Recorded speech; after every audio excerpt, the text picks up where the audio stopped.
I'm curious. I am curious. Curious. By nature. Welcome to Curious by Nature. I'm Jessica Johnson from Newswise. What is quantum photonics? What is quantum entanglement? Today, our guest will discuss these two topics, and they will become more clear. He will give us a look into this fascinating quantum world that seems so complicated. But hopefully, this short discussion will provide some clarity that can spark your imagination and allow you to have a deeper knowledge of topics that will affect our lives.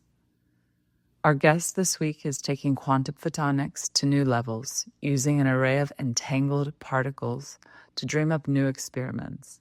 Dr. Sun, welcome. Please introduce yourself. Hi, everyone. My name is Shuo Sun. I'm currently an assistant professor of the physics department at the University of Colorado Boulder. I am also a GILA associate fellow. I currently work in the area so-called quantum photonics. How would you describe your work? We study how light and matter interact in the fundamental quantum limit, where the light can be considered as made of each individual single photons, and the matter is made of individual single atoms. So we are trying to study these strong interactions between single optical photons and single atom, and use that for many quantum information applications, such as quantum computing, quantum networking, and quantum sensing. If you could finish this sentence, I'm curious about Entanglement and how to create entanglement, all the fascinating phenomena associated with entanglement particles. I understand that, I'm teaching that in my undergraduate class, but still I'm fascinated by that every day. When you see the experimental data, when you see these weird correlations, it's still very, very fascinating.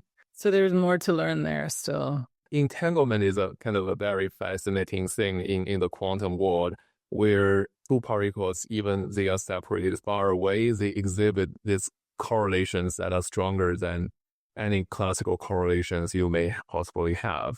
And it's such a useful resource behind all the quantum information tasks that people have considered, including computing, secure communication, and sensing beyond the classical limit.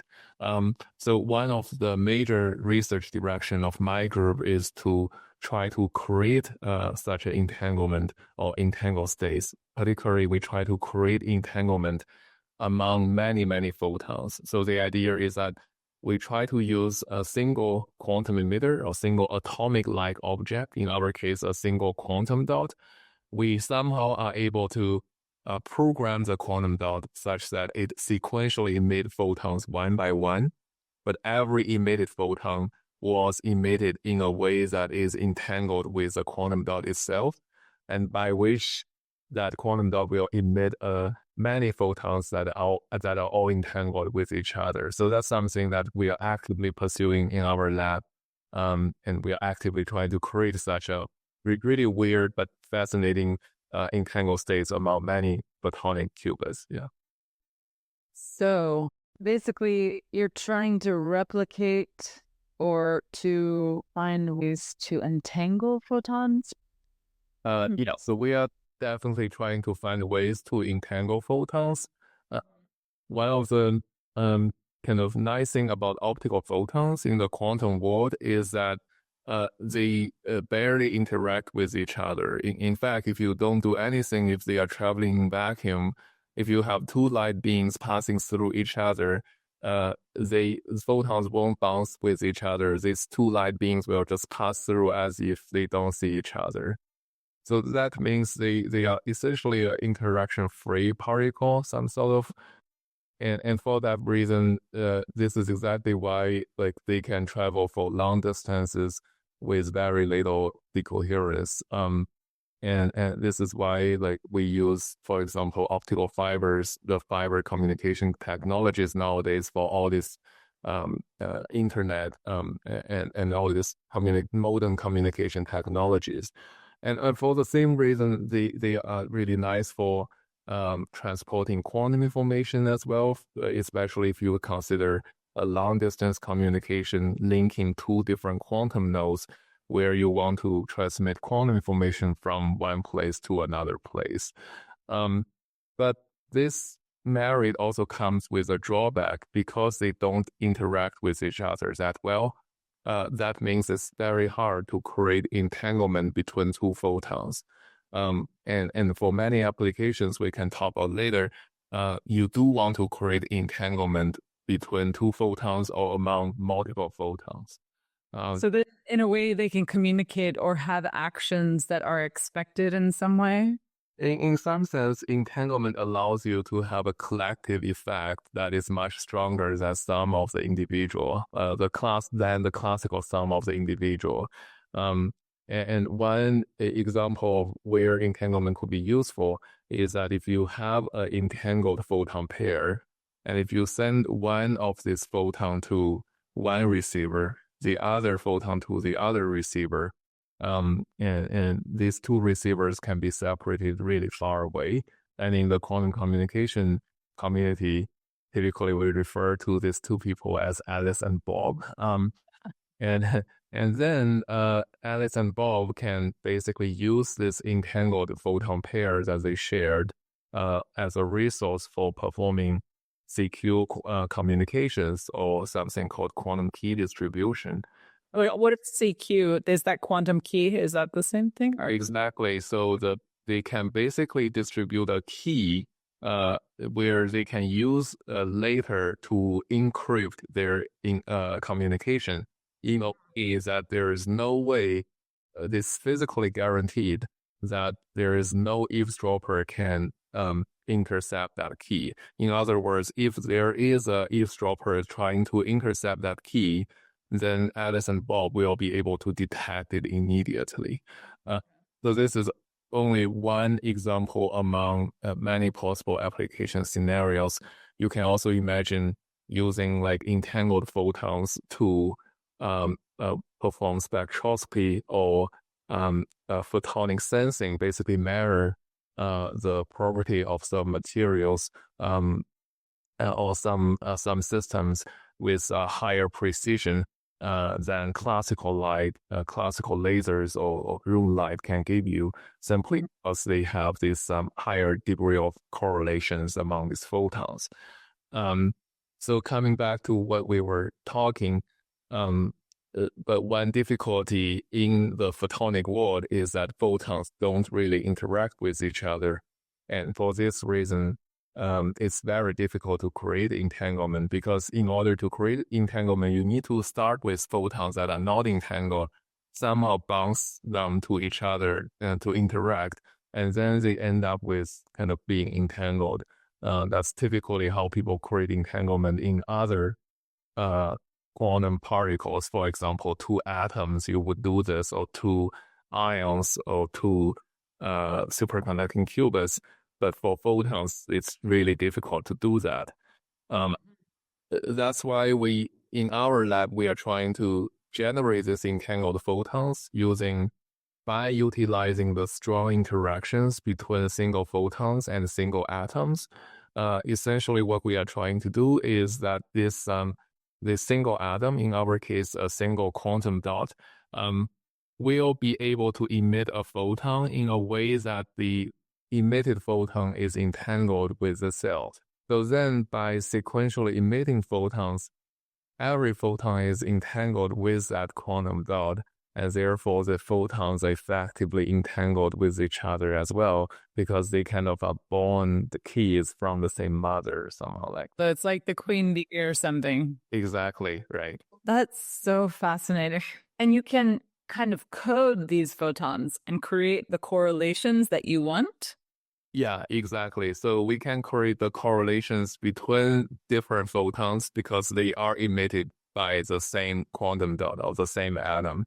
By preset the quantum state of this quantum dot, we will be able to decide what the entanglement structure looks like. How did you decide to study quantum photonics? Yeah, so I think quantum photonics you can consider it as one branch in the area of optics. I have been very interested in optics since a kid. It's just very visual. And as a kid, you kind of very easily tricked by colorful stuff and how you bend light with a mirror and how things are imaged. And I was when I was really little, I remembered I was doing some tricks or like bad tricks where the sun at around noon, the sun is directly like shining to the backyard. I was putting a mirror and trying to kind of reflect to the windows of different neighbors and trying to see whom I can annoy them. Um, but I was really kind of, and then I was like using these lenses and to focus sunlight and kind of play with it, and then to fire up the match or burn ink to do things like that. So yeah, I was very interested in optics as a kid. Did you make any of your neighbors very angry? Yeah, a few. Occasionally, people shout at me. I mean, you've come a long way since it caused problems to your neighbors. It's a great curiosity, right? Yeah, exactly. Yeah. I was really curious about light and then later quantum. I think now I'm studying quantum optics or quantum photonics. So yeah, everything seems make sense now.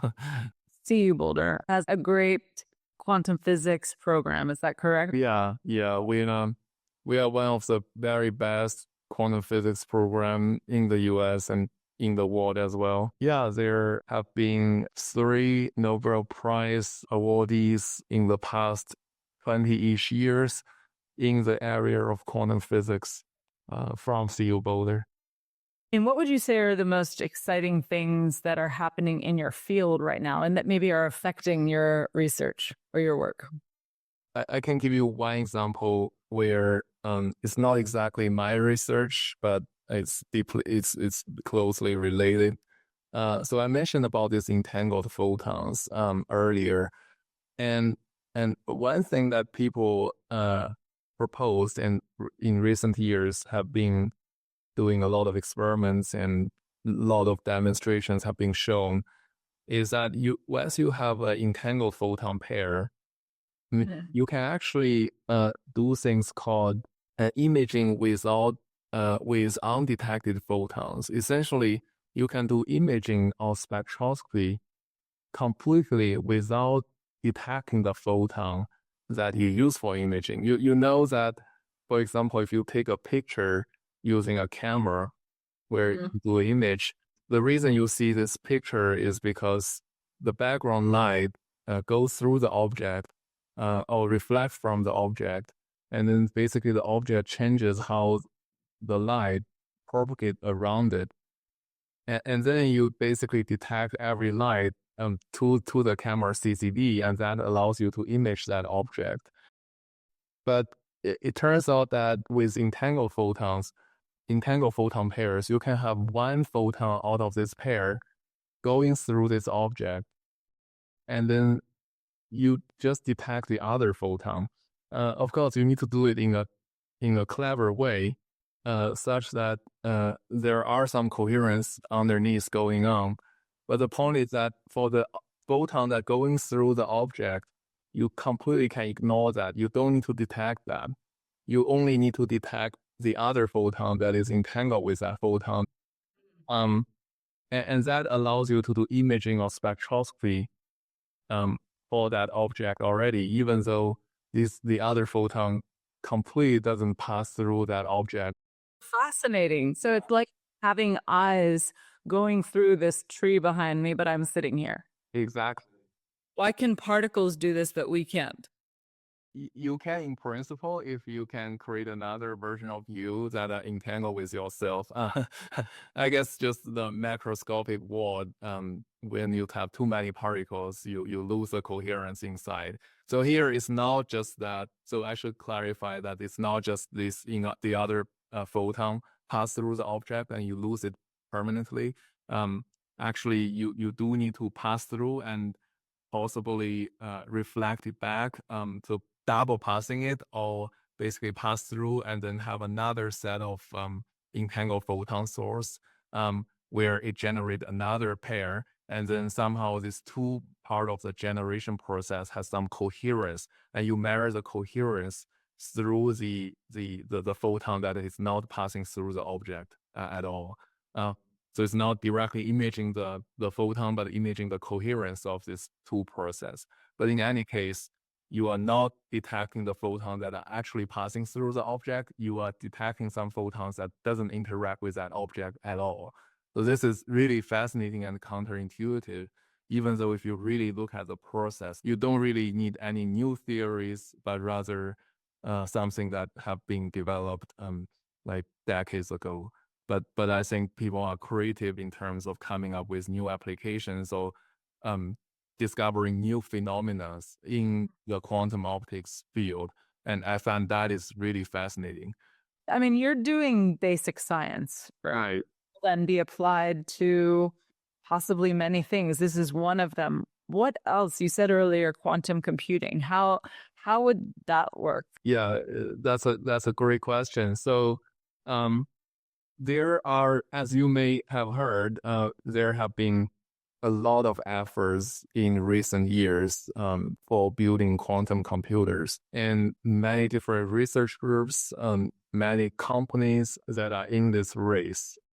So among all this race, actually, there are also different groups are really taking different physical platforms for building quantum computers.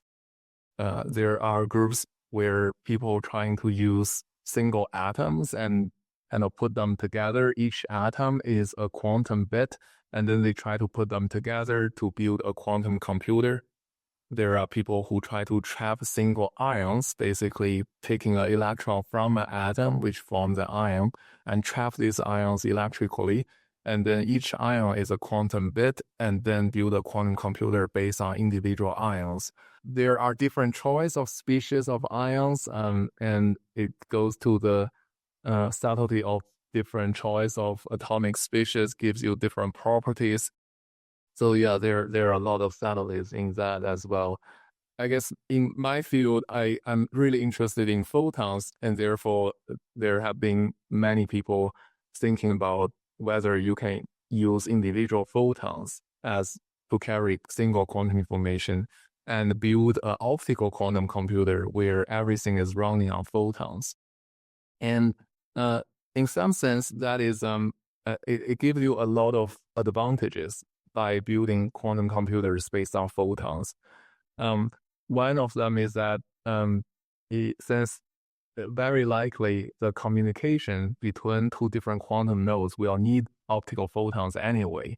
If you have a quantum computer made of photons, then you don't need to convert your quantum information from one medium to another and then send it out. You can directly send exchange information in a very cheap way. The other advantage is that optical photons have very high frequency, so that even at room temperature, the thermal noise is much, much lower than the energy carried by a single optical photon. So you, in principle, can run everything at room temperature.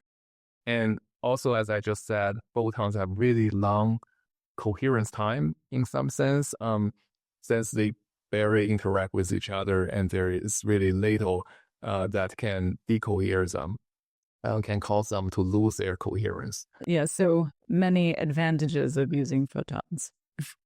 Right. Many advantages and also many disadvantages, and the disadvantages are part where we try to study and see whether photons can really be a fair player in building quantum machines and quantum computers.